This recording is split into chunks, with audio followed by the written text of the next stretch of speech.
খবর 24x সাথে আপনাকে স্বাগত। নতুন নতুন খবর জানার জন্য আমাদের চ্যানেলে চোখ রাখুন।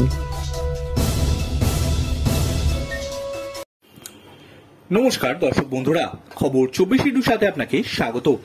বেশ কিছুদিন ধরেই আটকে রয়েছে কাজ। রেলপথ তৈরির কাজে বারবার বাধা পেতে হচ্ছে, ফলে তারকেশ্বর থেকে বিষ্ণুপুর যাওয়ার রেলপথের পরিকল্পনা প্রস্তুত থাকলেও ট্রেন চালু করা যাচ্ছে না। এবার কাজ এগোতে সাধারণ মানুষের সাহায্য চাইছে পূর্ব রেল। রেল সূত্রে জানা গিয়েছে, মূলত ধর্মীয় এবং সাংস্কৃতিক স্থানগুলির সংযোগ স্থাপন করতেই এই রেলপথ চালু করা হচ্ছে। অনেকেই জানা যে বাঁকুড়া জেলার বিষ্ণুপুর টেরাকোটার মন্দিরের জন্য বিখ্যাত। অন্যদিকে তারকেশ্বরে শিবের মাথায় জল ঢালতে রাজ্যের বিভিন্ন প্রান্ত থেকে প্রতিনিয়ত যান ভক্তেরা। ফলে এই দুই জায়গায় সংযোগ স্থাপন করা অত্যন্ত গুরুত্বপূর্ণ বলে মনে করা হচ্ছে। শুধুমাত্র তারকেশ্বর আর বিষ্ণুপুরই নয়, আরও একাধিক গুরুত্বপূর্ণ স্থান ছুঁয়ে যাবে এই রেলপথ।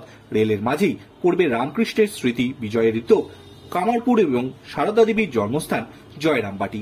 এই দুই কাজ ছাড়াও স্টপেজ থাকবে বড় গোপীনাথপুর, ময়নাপুর, গোকুলনগর, জয়নগরের মতো জায়গা।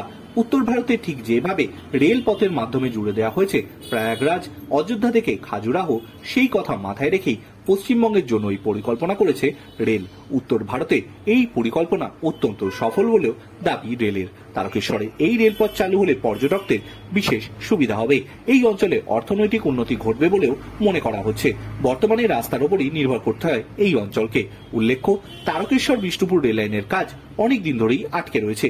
কিছুদিন আগে বাঁকুড়ার কোতলপুর ব্লকের হেতাল গ্রামে বাসিন্দারা আন্দোলনে নেমেছিলেন। রেল লাইনের উঁচু জায়গায় জল আটকে গেলে গ্রাম পর্যন্ত ডুবে যেতে পারে বলে আশঙ্কা গ্রামবাসীদের। তাই তাদের দাবি একটা কালভার্ট তৈরি করে দিক রেল, তবেই তারা রেলপথ করতে দেবেন। ব্যুরো রিপোর্ট, খবর 24x7।